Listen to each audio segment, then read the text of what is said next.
Hello दोस्तों, स्वागत है आप सबका मेरे हैप्पी लाइफ चैनल में।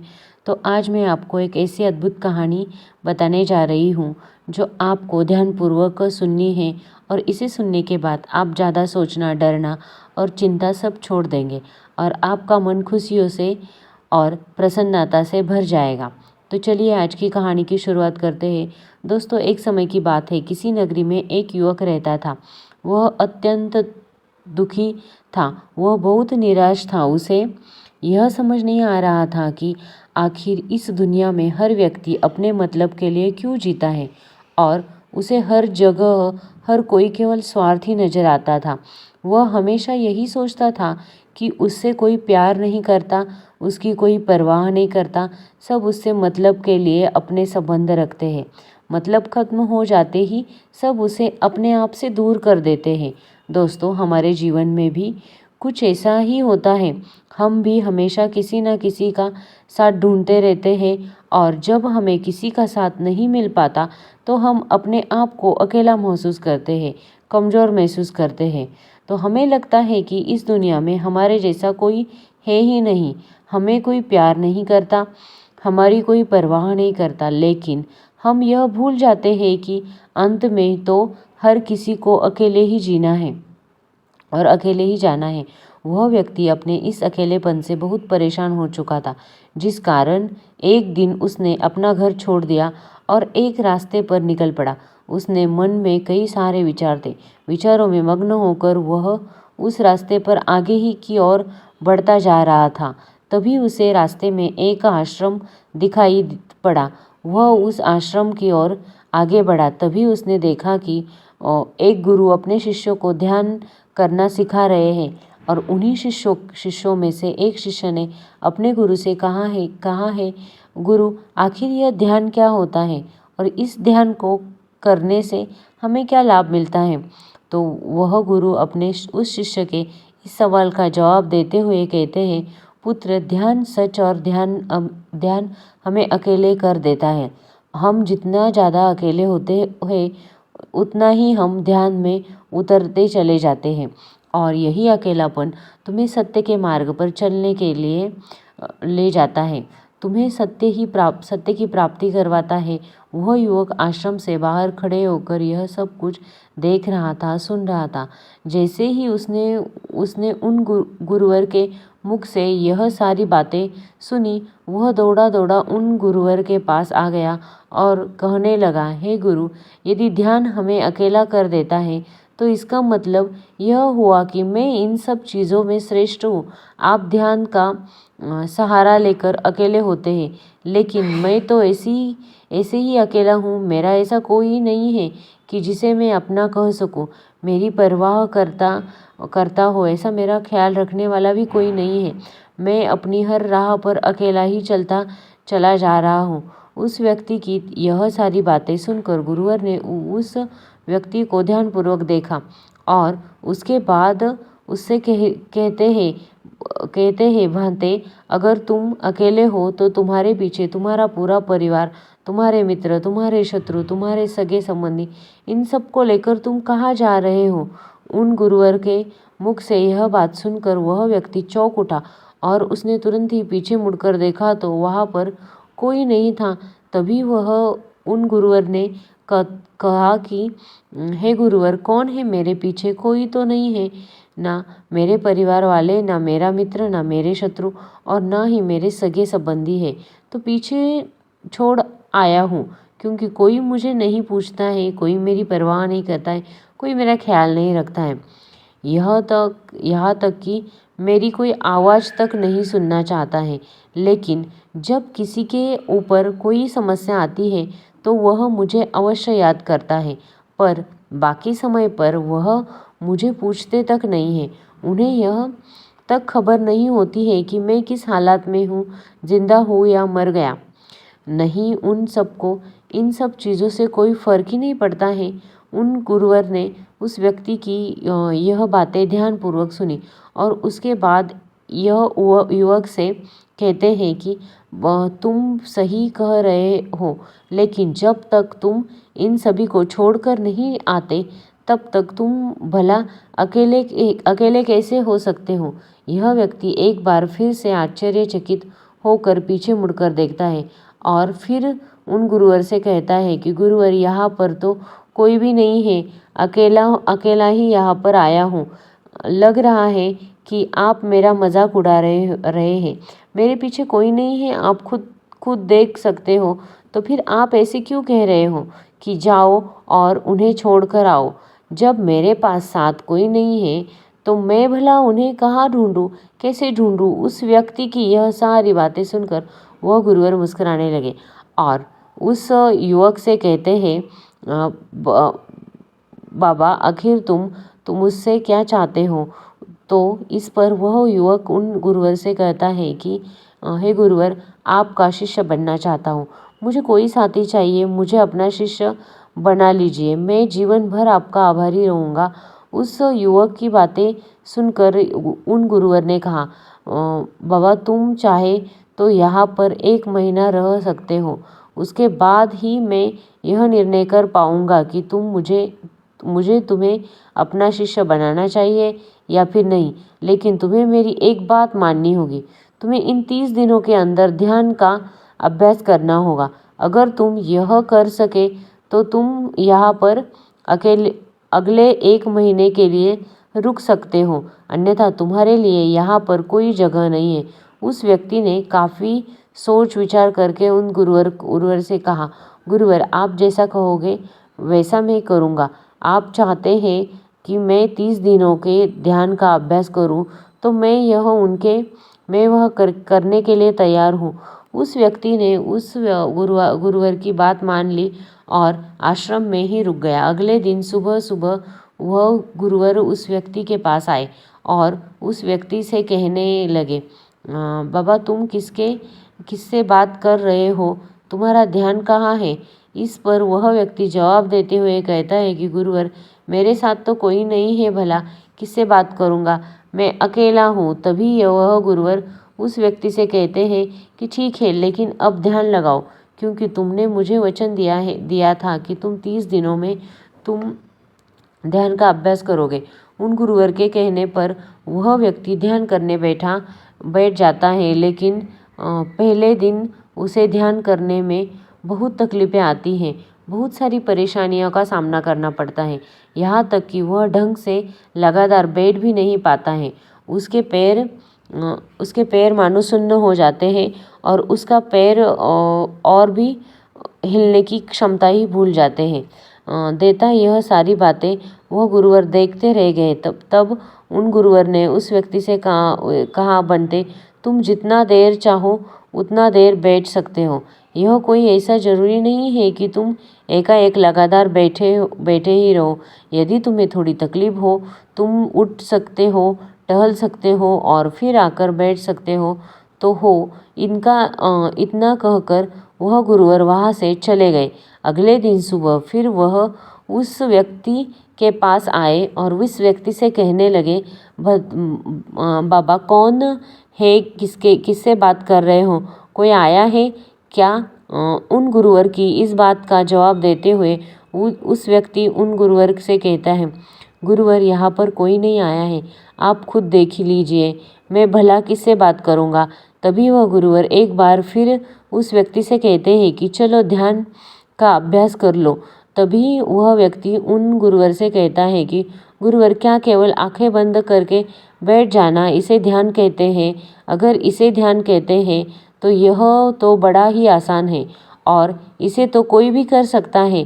केवल आंखें बंद करके बैठना ही तो इसका जवाब देते हुए वह गुरुवर उस व्यक्ति से कहते हैं कि बाबा, केवल आंखें बंद करके बैठे जाना इसे ध्यान नहीं कहते। ध्यान उसे कहते हैं कि करने के लिए तुम्हें अपने मन को एकाग्र करना होगा, अपने मन को किसी एक चीज़ पर स्थिर लगाना होगा।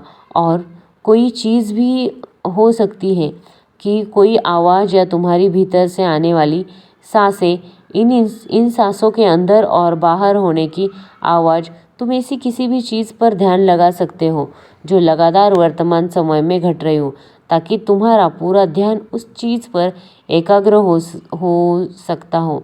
तुम्हारा ध्यान कहीं भी भटके भटके नहीं, जिस कारण तुम उस पर ध्यान लगा पाओगे। और एक बात और याद रखना, जब तुम उस चीज़ पर ध्यान लगाओगे तो तुम्हारा ध्यान हटना नहीं चाहिए। इतना कहकर गुरुवर वहाँ से चले गए। अगले दिन जब सुबह सुबह एक बार फिर उस व्यक्ति से मिलने आए गुरुवर, तो उन्होंने एक बार फिर उस व्यक्ति से कहा, बाबा आज कौन आया है, किससे बात कर रहे हो?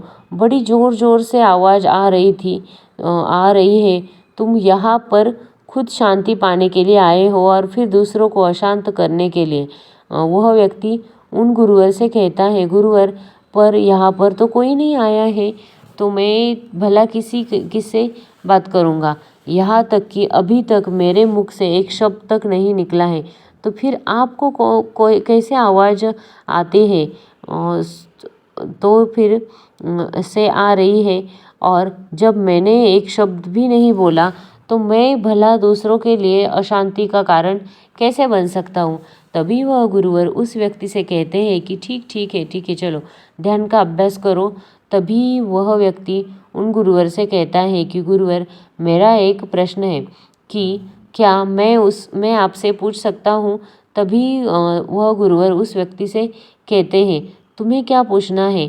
तभी वह व्यक्ति उन गुरुवर से कहते हैं कि गुरुवर, आप कहते हो किसी भी एक चीज़ पर ध्यान लगाओ जो वर्तमान समय में घट रही है, उस चीज़ पर अपना ध्यान लगाना है। लेकिन जब मैं अपने सांसों पर या फिर किसी ऐसी चीज़ पर ध्यान लगाने का प्रयास करता हूँ तो लगातार घट रही है, तो मेरा ध्यान लगातार नहीं रह पाएगा। पल पल भटकता रहता हूँ। कभी मुझे कुछ याद आने लगता है तो कभी मुझे कुछ भूल जाने को लगता है। वह पुरानी चीज़ें, वह पुरानी यादें मेरा पीछा नहीं छोड़ती। आपके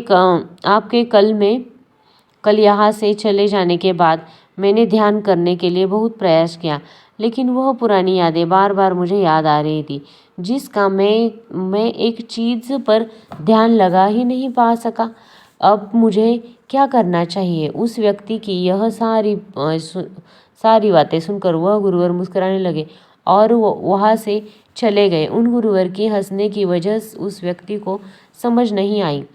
अगले दिन सुबह एक बार फिर वह गुरुवर उस व्यक्ति के पास पहुँचे और फिर कहा, इतने लोगों को क्यों बुला रखा है? इतने सारे लोग तुम्हें ध्यान नहीं करने देंगे। तुमने इतने सारे लोगों को क्यों बुलाया है? इन्हें यहाँ से जल्दी भेज दो। मुझे यह बिल्कुल नहीं पसंद। तुम तो यहाँ पर अकेले आए थे जैसे कि तुमने कहा था, तो फिर इतने सारे लोग तुमने आज क्यों बुला के रखे हैं?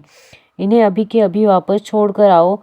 और गुरुवर चले गए। उस आदमी को लगा कि शायद गुरुवर की तबीयत ठीक नहीं है, यहाँ पे कोई भी नहीं है। फिर उन्हें क्यों ऐसा लगता है पता नहीं है।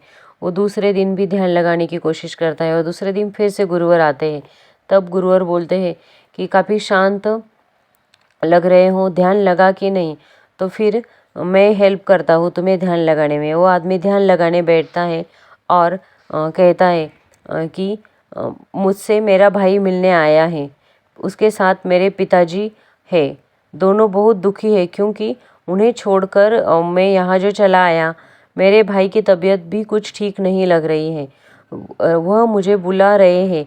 मेरे बड़े भाई की पत्नी अर्थात मेरी भाभी बड़े भाई के साथ अच्छा व्यवहार नहीं कर रही है और मेरी प्रेमिका भी आई हुई है।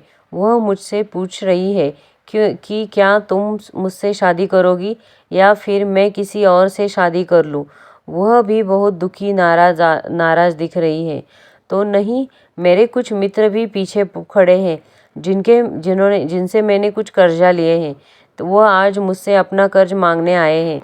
मुझे धोखेबाज कह रहे हैं, मुझे शायद अपशब्द बोल रहे हैं और वह साथ में मेरे कुछ शत्रुओं को भी लाए हैं। लेकिन मेरे शत्रु मुझे मारना नहीं चाहते। वह तो यह कह रहे हैं कि तू तो पहले से ही मरा हुआ है, तुझे और क्या मारना। इतना कहकर वह व्यक्ति कुछ देर के लिए शांत हो गया, लेकिन उसी के बाद फिर कुछ देर बाद वह एक बार फिर से उन गुरुवर से कहने लगा, गुरुवर, अब मेरे पास एक बहुत ही बड़ा घर है। इसे मैंने खरीद लिया है। मेरे पिताजी, मेरी माता, मेरा भाई, मेरी भाभी सभी इसमें बहुत मिलजुल कर रहने लगे हैं। हम बहुत खुश हैं।